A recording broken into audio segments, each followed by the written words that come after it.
ನಮಸ್ತೆ ವೀಕ್ಷಕರೇ, ನಾನು ಈ ದಿನ ಓರಿಯೋ ಬಿಸ್ಕೆಟ್ನಲ್ಲಿ ಒಂದು ಸ್ವೀಟ್ ಅಥವಾ ಪುಡ್ಡಿಂಗ್ ಮಾಡೋದು ಹೇಗೆ ಅಂತ ತೋರಿಸ್ಕೊಡ್ತಾ ಇದ್ದೀನಿ. ಈ ಸ್ವೀಟ್ ಒಮ್ಮೆ ಮಾಡಿ ನೋಡಿ, ಖಂಡಿತ ಮತ್ತೆ ಮತ್ತೆ ಮಾಡ್ತೀರಾ, ಅಷ್ಟು ರುಚಿಯಾಗಿರುತ್ತೆ. ತುಂಬ ಸುಲಭವಾಗಿ ಮಾಡಬಹುದು, ಹಾಗೆ ತುಂಬಾ ರುಚಿಯಾಗಿರುತ್ತೆ. ಮಕ್ಕಳಿಗೆ ಖಂಡಿತ ಇಷ್ಟ ಆಗುತ್ತೆ. ಹಾಗೆ ನಿಮಗೆ ಈ ವಿಡಿಯೋ ಇಷ್ಟ ಆದರೆ ಪ್ಲೀಸ್ ವಿಡಿಯೋನ ಲೈಕ್ ಮಾಡಿ ಮತ್ತು ಚಾನಲ್ಗೆ ಸಬ್ಸ್ಕ್ರೈಬ್ ಮಾಡಿ. ಈಗ ಓರಿಯೋ ಬಿಸ್ಕೆಟ್ನಲ್ಲಿ ಪುಡ್ಡಿಂಗ್ ಯಾವ ರೀತಿ ಮಾಡೋದು ಅಂತ ನೋಡ್ಕೊಳ್ಳೋಣ ಬನ್ನಿ. ಮೊದಲು ನಾನಿಲ್ಲಿ ಒಂದು ಪ್ಯಾಕ್ ಓರಿಯೋ ಬಿಸ್ಕೆಟ್ ತೊಗೊಂಡಿದ್ದೀನಿ.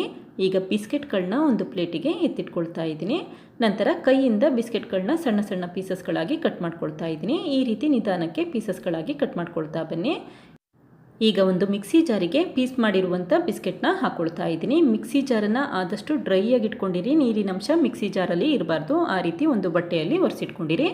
ಈಗ ಬಿಸ್ಕೆಟ್ನ ಪುಡಿ ಮಾಡಿ ಇಟ್ಕೊಂಡಿದ್ದೀನಿ ನೋಡಿ. ಈ ರೀತಿ ಆದಷ್ಟು ನುಣ್ಣಗೆ ಬಿಸ್ಕೆಟ್ನ ಪುಡಿ ಮಾಡಿ ಇಟ್ಕೊಂಡಿರಿ. ಈಗ ಪುಡಿ ಮಾಡಿರುವಂಥ ಬಿಸ್ಕೆಟ್ನ ಮತ್ತೊಂದು ಬೌಲ್ಗೆ ಎತ್ತಿಟ್ಕೊಳ್ತಾ ಇದ್ದೀನಿ. ನಂತರ 1 ಟೇಬಲ್ ಸ್ಪೂನಷ್ಟು ಕರಗಿಸಿರುವಂಥ ಬೆಣ್ಣೆ ಹಾಕ್ಕೊಳ್ತಾ ಇದ್ದೀನಿ. ಬೆಣ್ಣೆ ಇದ್ದರೆ ಹಾಕೊಳ್ಳಿ, ತುಂಬಾ ಚೆನ್ನಾಗಿ ಬರುತ್ತೆ. ಇಲ್ಲ ಅಂತ ಅಂದರೆ ತುಪ್ಪ ಕೂಡ ಉಪಯೋಗಿಸಬಹುದು. ಮಸಾಲೆ ಇಲ್ಲದೇ ಇರುವಂಥ ತುಪ್ಪದಲ್ಲಿ ಕೂಡ ಈ ರೀತಿ ಮಿಕ್ಸ್ ಮಾಡ್ಕೊಳ್ಳಿ. ಅಕಸ್ಮಾತ್ ಮನೆಯಲ್ಲಿ ಬೆಣ್ಣೆ ತುಪ್ಪ ಎರಡೂ ಇಲ್ಲ ಅಂತ ಅಂದರೆ 1 ಟೇಬಲ್ ಸ್ಪೂನಷ್ಟು ಕಾಯಿಸಿ ತಣ್ಣಗಿರುವಂಥ ಹಾಲನ್ನು ಹಾಕ್ಕೊಂಡು ಚೆನ್ನಾಗಿ ಮಿಕ್ಸ್ ಮಾಡ್ಕೊಳ್ಳಿ. ತುಂಬ ಹಾಲು ಹಾಕಬೇಡಿ, ತೆಳು ಆಗಿಬಿಡುತ್ತೆ. ಹಾಗಾಗಿ 1 ಟೇಬಲ್ ಸ್ಪೂನ್ ಅಷ್ಟೇ ಹಾಲು ಹಾಕ್ಕೊಂಡು ಚೆನ್ನಾಗಿ ಮಿಕ್ಸ್ ಮಾಡಿಕೊಂಡ್ರೆ ಸಾಕು. ಈಗ ನೋಡಿ, ಗಾಜಿನ ಗ್ಲಾಸ್ಗೆ ಈ ರೀತಿ ಬಿಸ್ಕೆಟ್ ಪುಡಿ ಹಾಕ್ಕೊಂಡು ನಂತರ ಒಂದು ಸ್ಟೀಲ್ ಗ್ಲಾಸಲ್ಲಿ ಪ್ರೆಸ್ ಮಾಡಿ ಇಟ್ಕೊಂಡಿದ್ದೀನಿ.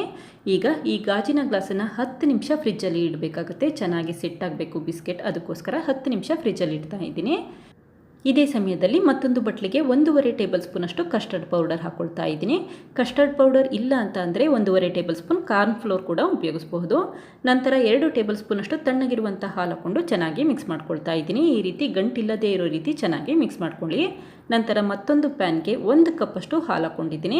ಈಗ ಊರಿನ ಮೀಡಿಯಂ ಫ್ಲೇಮಲ್ಲಿ ಇಟ್ಕೊಂಡು ಹಾಲನ್ನು ಕುದಿಲಿಕ್ಕೆ ಇಟ್ಟಿದ್ದೀನಿ. ಈಗ ನೋಡಿ, ಹಾಲು ಚೆನ್ನಾಗಿ ಕುದಿಲಿಕ್ಕೆ ಶುರುವಾಗಿದೆ. ಈ ಸಮಯದಲ್ಲಿ 2 ಟೇಬಲ್ ಸ್ಪೂನಷ್ಟು ಸಕ್ಕರೆ ಹಾಕ್ಕೊಂಡು ಚೆನ್ನಾಗಿ ಮಿಕ್ಸ್ ಮಾಡ್ಕೊಳ್ತಾ ಇದ್ದೀನಿ.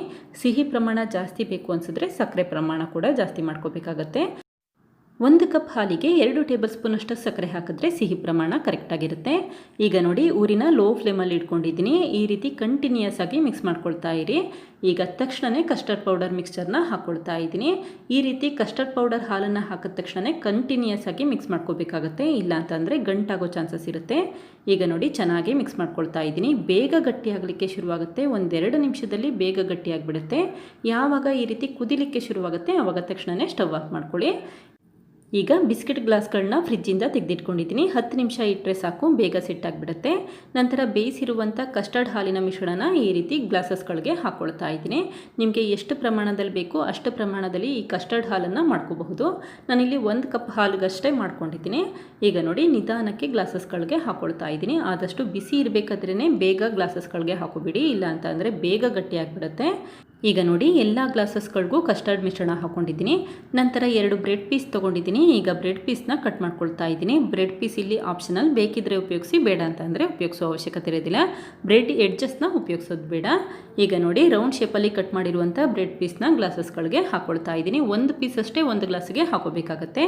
ನಂತರ ಸಕ್ಕರೆ ನೀರನ್ನು ಬ್ರೆಡ್ ಪೀಸ್ ಮೇಲೆ ಹಾಕೋಬೇಕಾಗತ್ತೆ. ಈ ರೀತಿ ಮಾಡೋದ್ರಿಂದ ಬ್ರೆಡ್ ಸಾಫ್ಟ್ ಆಗುತ್ತೆ ಅಂತಷ್ಟೇ. 1 ಟೀ ಸ್ಪೂನ್ ಸಕ್ಕರೆಗೆ 2 ಟೀ ಸ್ಪೂನಷ್ಟು ನೀರನ್ನು ಹಾಕ್ಕೊಂಡು ಚೆನ್ನಾಗಿ ಮಿಕ್ಸ್ ಮಾಡ್ಕೊಳ್ಳಿ. ಸಕ್ಕರೆ ಕರಗೋವರೆಗೂ ಮಿಕ್ಸ್ ಮಾಡಿಕೊಂಡ್ರೆ ಸಾಕು. ನಂತರ ಸಕ್ಕರೆ ನೀರನ್ನು ಉಪಯೋಗಿಸ್ಬಹುದು. ಈಗ ನೋಡಿ, ಮತ್ತೆ ಬ್ರೆಡ್ ಪೀಸ್ನ ಹಾಕ್ಕೊಂಡು ಈ ರೀತಿ ಸಕ್ಕರೆ ನೀರನ್ನು ಹಾಕ್ಕೊಳ್ತಾ ಇದ್ದೀನಿ. ಪ್ರತಿ ಬ್ರೆಡ್ ಪೀಸ್ಗೂ ಸಕ್ಕರೆ ನೀರನ್ನು ಹಾಕೋಬೇಕಾಗತ್ತೆ, ಆವಾಗ ಬ್ರೆಡ್ ಸಾಫ್ಟ್ ಆಗುತ್ತೆ. ಇದೇ ರೀತಿ ಎಲ್ಲ ಬ್ರೆಡ್ ಪೀಸ್ಗೂ ಸಕ್ಕರೆ ನೀರನ್ನು ಹಾಕ್ಕೊಂಡಿದ್ದೀನಿ. ನಂತರ ಲೈಟಾಗಿ ಬ್ರೆಡ್ ಪೀಸ್ಗಳನ್ನ ಪ್ರೆಸ್ ಮಾಡಿ ಇಟ್ಕೊಂಡಿದ್ದೀನಿ. ಈಗ ಮತ್ತೊಂದು ಬಟ್ಲಿಗೆ ತುಂಬ ಸುಡ್ತಾ ಇರುವಂಥ ನೀರನ್ನು ಹಾಕಿದ್ದೀನಿ. ಈಗ ಮತ್ತೊಂದು ಬಟ್ಲನ್ನು ಇಟ್ಕೊಂಡು 3 ಟೇಬಲ್ ಸ್ಪೂನಷ್ಟು ಡಾರ್ಕ್ ಚಾಕ್ಲೇಟ್ ಹಾಕ್ಕೊಳ್ತಾ ಇದ್ದೀನಿ. ನಿಮ್ಮ ಮನೆಯಲ್ಲಿ ಯಾವ ಚಾಕ್ಲೇಟ್ ಇರುತ್ತೆ ಅದನ್ನೇ ಉಪಯೋಗಿಸ್ಬಹುದು. ತುಂಬ ಪ್ರಮಾಣದಲ್ಲಿ ಚಾಕ್ಲೇಟ್ ಉಪಯೋಗಿಸೋ ಅವಶ್ಯಕತೆ ಇರೋದಿಲ್ಲ, ಕಡಿಮೆ ಪ್ರಮಾಣದಲ್ಲಿ ಚಾಕ್ಲೇಟ್ ಉಪಯೋಗಿಸ್ಕೊಳ್ಳಿ. ಈಗ ನೋಡಿ, ನಿಧಾನಕ್ಕೆ ಮಿಕ್ಸ್ ಮಾಡ್ಕೊಳ್ತಾ ಇದ್ದೀನಿ. ಇದೇ ಸಮಯದಲ್ಲಿ 1 ಟೇಬಲ್ ಸ್ಪೂನಷ್ಟು ಹಾಲನ್ನು ಹಾಕ್ಕೊಂಡು ಚೆನ್ನಾಗಿ ಮಿಕ್ಸ್ ಮಾಡ್ಕೊಳ್ತಾ ಇದ್ದೀನಿ. ಚಾಕ್ಲೇಟ್ ಎಲ್ಲ ಕರಗಬೇಕು, ಅಲ್ಲಿವರೆಗೂ ಮಿಕ್ಸ್ ಮಾಡ್ಕೋಬೇಕಾಗತ್ತೆ. ಈಗ ನೋಡಿ, ಚಾಕ್ಲೇಟ್ ನಿಧಾನಕ್ಕೆ ಕರಗಲಿಕ್ಕೆ ಶುರುವಾಗಿದೆ. ಮನೆಯಲ್ಲಿ ಚಾಕ್ಲೇಟ್ ಗನಾಚೆ ಇದ್ದರೆ ಅದನ್ನೇ ಉಪಯೋಗಿಸಬಹುದು, ಅಥವಾ ಚಾಕ್ಲೇಟ್ ಸ್ಪ್ರೆಡ್ ಇದ್ದರೆ ಅದನ್ನೇ ಉಪಯೋಗಿಸಬಹುದು. ಇಲ್ಲ ಅಂತ ಅಂದರೆ ಈ ರೀತಿ ಚಾಕ್ಲೇಟ್ನ ಮೆಲ್ಟ್ ಮಾಡ್ಕೋಬೇಕಾಗತ್ತೆ. ಈಗ ನೋಡಿ, ಚೆನ್ನಾಗಿ ಮೆಲ್ಟ್ ಆಗಿದೆ. ಚಾಕ್ಲೇಟ್ ಗನಾಚೆ ಇರುತ್ತಲ್ಲ, ಆ ರೀತಿ ರೆಡಿಯಾಗಿದೆ. ಈಗ ಗ್ಲಾಸಸ್ಗಳಿಗೆ ಈ ಚಾಕ್ಲೇಟ್ ಗನಾಚೆನ ನಿಧಾನಕ್ಕೆ ಹಾಕೋಬೇಕಾಗತ್ತೆ. ನಿಮಗೆ ಎಷ್ಟು ಪ್ರಮಾಣದಲ್ಲಿ ಚಾಕ್ಲೇಟ್ ಬೇಕೋ ಅಷ್ಟು ಪ್ರಮಾಣದಲ್ಲಿ ಉಪಯೋಗಿಸಬಹುದು. ಈಗ ಮೆಲ್ಟ್ ಮಾಡಿರುವಂಥ ಚಾಕ್ಲೇಟ್ನ ಬಿಸಿ ಇರಬೇಕಾದ್ರೇ ಗ್ಲಾಸ್ಗೆ ಹಾಕೊಳ್ತಾ ಇದ್ದೀನಿ. ತುಂಬ ತಣ್ಣಗಾಗ್ಬಿಟ್ರೆ ಬೇಗ ಗಟ್ಟಿ ಆಗಿಬಿಡುತ್ತೆ. ಹಾಗಾಗಿ ಬಿಸಿ ಇರಬೇಕಾದ್ರೇ ಬೇಗ ಗ್ಲಾಸಸ್ಗಳಿಗೆ ಹಾಕೋಬಿಡಿ.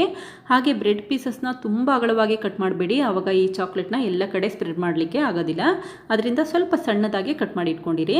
ಈಗ ಈ ಗ್ಲಾಸಸ್ಗಳನ್ನ 1/4 ಗಂಟೆ ಫ್ರೀಝರಲ್ಲಿ ಹಾಗೆ ಸೆಟ್ ಆಗಲಿಕ್ಕೆ ಇಡ್ತಾ ಇದ್ದೀನಿ. ಫ್ರಿಜ್ಜಲ್ಲಾದರೆ 2 ಗಂಟೆ ಸೆಟ್ ಆಗಲಿಕ್ಕೆ ಇಡಬೇಕಾಗುತ್ತೆ. ಫ್ರೀಝರಲ್ಲಾದರೆ 1/4 ಗಂಟೆ ಸಾಕು, ಬೇಗ ಸೆಟ್ ಆಗಿಬಿಡುತ್ತೆ. ಈಗ ಗೋಡಂಬಿಯಿಂದ ಡೆಕೋರೇಟ್ ಮಾಡ್ಕೊಳ್ತಾ ಇದ್ದೀನಿ. ನೋಡಿ ಎಷ್ಟು ಗಟ್ಟಿಯಾಗಿದೆ ಅಂತ ಗೊತ್ತಾಗ್ತಾ ಇದೆ. ಈಗ ಒಂದು ಸ್ಪೂನಿಂದ ತೆಗೆದು ತೋರಿಸ್ತೀನಿ ನೋಡಿ ಯಾವ ರೀತಿ ಸ್ವೀಟ್ ಬಂದಿದೆ ಅಂತ ಗೊತ್ತಾಗ್ತಾ ಇದೆ. ತುಂಬ ಸಾಫ್ಟ್ ಆಗಿದೆ, ಬ್ರೆಡ್ ಎಲ್ಲ ಸಾಫ್ಟಾಗಿ ಬಂದಿದೆ. ಹಾಗೆ ನೋಡಿ 3 ಲೇಯರ್ ಬಂದಿದೆ. ಒಂದು ಬಿಸ್ಕೆಟ್ದಾದರೆ ಮತ್ತೊಂದು ಕಸ್ಟರ್ಡ್ ಪೌಡರ್ದು, ಹಾಗೆ ಒಂದು ಬ್ರೆಡ್ ಪೀಸ್ದು. ನೋಡಿ ಎಷ್ಟು ಚೆನ್ನಾಗಿ ಬಂದಿದೆ ಅಂತ ಗೊತ್ತಾಗ್ತಾ ಇದೆ. ಬಾಯಲ್ಲಿಟ್ಟರೆ ಕರ್ಗೋ ಹಾಗೆ ಇರುತ್ತೆ ಮತ್ತು ತುಂಬಾ ರುಚಿಯಾಗಿರುತ್ತೆ. ನೀವು ಕೂಡ ಒಮ್ಮೆ ಪ್ರಯತ್ನಿಸಿ, ಖಂಡಿತ ಇಷ್ಟಪಡ್ತೀರಾ. ಮಕ್ಕಳಿಗೆ ತುಂಬ ಇಷ್ಟ ಆಗುತ್ತೆ. Thank you. ಲೈಕ್ ಮಾಡಿ ಮತ್ತು ಸಬ್ಸ್ಕ್ರೈಬ್ ಮಾಡಿ.